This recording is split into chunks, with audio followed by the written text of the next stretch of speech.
दोस्तों आज हम लोग सीखेंगे मांग की आयलोच, इनकम इलास्टिसिटी ऑफ डिमांड। बिल्कुल सेम वही सिद्धांत है कि जैसे हम लोग पीछे पढ़े हैं कि मांग की कीमत लोच हमने देखा है कि कीमत का मांग पर क्या असर पड़ता है। तो आज हम ये देख रहे हैं कि मांग की आयलोच का इसका मतलब है कि आय बढ़ने से मांग पर क्या प्रभाव पड़ता है या आय घटने से क्या प्रभाव पड़ता है। सेम वही चीज़ें हैं, ये अर्थशास्त्र बिल्कुल प्रैक्टिकल है। इसको अपने जीवन में बिल्कुल समझने की आवश्यकता है कि अगर आपकी आय बढ़ती है तो आप मांग को क्या करते हैं, बढ़ाते हैं या घटाते हैं। तो देख लेते हैं मांग की आयलोच का सिद्धांत। उपभोक्ता की आय में परिवर्तन होने पर, कोई उपभोक्ता है उसकी आय में परिवर्तन होने पर किसी वस्तु के लिए उसकी मांग में परिवर्तन को व्यक्त करता है। इसे इस प्रकार परिभाषित किया जा सकता है कि आय में प्रतिशत परिवर्तन से, आय में कितने प्रतिशत का परिवर्तन हुआ उससे एक वस्तु की मांग मात्रा में प्रतिशत परिवर्तन का अनुपात मांग की आयलोच है। और इसको सूत्र में इस तरीके से हम लिखते हैं कि ई वाई बराबर मांग मात्रा में प्रतिशत परिवर्तन बटे आय में प्रतिशत परिवर्तन। जब हम कीमत लोच पढ़ रहे थे तो यहाँ आय की जगह पर कीमत हो जाती थी और यहाँ वाई की जगह पर पी हो जाता था, इनकम की जगह पर प्राइस हो जाता था। तो वही इसका सूत्र बनेगा डेल्टा क्यू बटे क्यू बटे डेल्टा वाई बटे वाई। इसको जब हम बराबर करेंगे तो इस क्यू का डेल्टा वाई से गुणा होगी और डेल्टा क्यू की इस वाई से गुणा होगी। उसी को बराबर करके लिखा है डेल्टा क्यू, ये संख्या सबसे ऊपर की और सबसे नीचे की गुणा होती है जब बटे वाली संख्या हो। तो डेल्टा क्यू सबसे ऊपर आएगा, वाई सबसे नीचे है तो इसकी वाई से गुणा हो गई, इसकी इससे गुणा होगी, पास पास की दूर दूर की। तो डेल्टा वाई गुणा क्यू, क्यू गुणा डेल्टा वाई। अब इसको ठीक उसी तरीके से हम फिर लिख सकते हैं जैसे पीछे लिख चुके हैं कि डेल्टा वाली जो प्रॉपर्टीज हैं उनको एक बराबर पर कर लेते हैं, बिल्कुल ऊपर नीचे। तो डेल्टा क्यू बटे डेल्टा वाई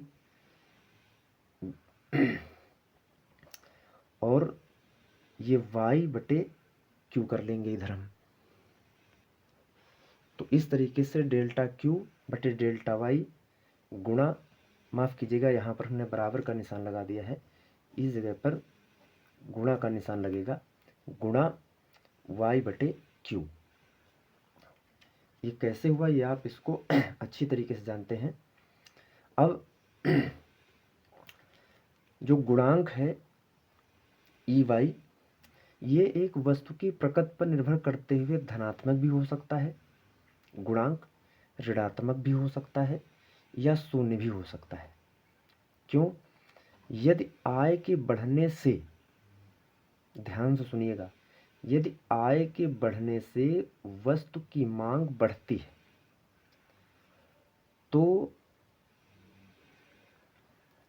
जो आयलोच गुणांक है वो धनात्मक होगा और ऐसी स्थिति में जो वस्तु होगी वो सामान्य प्रकृति की होगी। अगर वस्तु सामान्य प्रकृति की है तो आय बढ़ने से मांग बढ़ती है, और अगर कोई घटिया वस्तु है तो आय बढ़ने से वस्तु की मांग कम हो जाती है, और ऐसी स्थिति में आय लोच जो गुणांक है ई वाई है वो ऋणात्मक होता है। ऋणात्मक का यही मतलब है कि आय बढ़ी मांग घटी। ऐसे सिद्धांत हम लोग पीछे पढ़ चुके हैं, अब बस इसको हम विशेष रूप से मांग की आय लोच पढ़ रहे हैं, इसलिए वही सब बातें हमको दोहरानी पड़ रही हैं। अगर आय में परिवर्तन के बावजूद मांगी गई मात्रा वही रहती है, उसमें कोई परिवर्तन नहीं होता है, तो जो ये गुणांक है ये शून्य होता है। जब गुणांक धनात्मक होगा तो आय बढ़ने के साथ मांग बढ़ेगी, जब ऋणात्मक होगा तो आय बढ़ने के साथ वस्तु की मांग घटेगी। और ऐसी कोई वस्तु हो कि जब आय बढ़े और उसकी मांग स्थिर रहे, उसमें कोई भी परिवर्तन न हो, ऐसी स्थिति में जो ई वाई है ये शून्य होगा।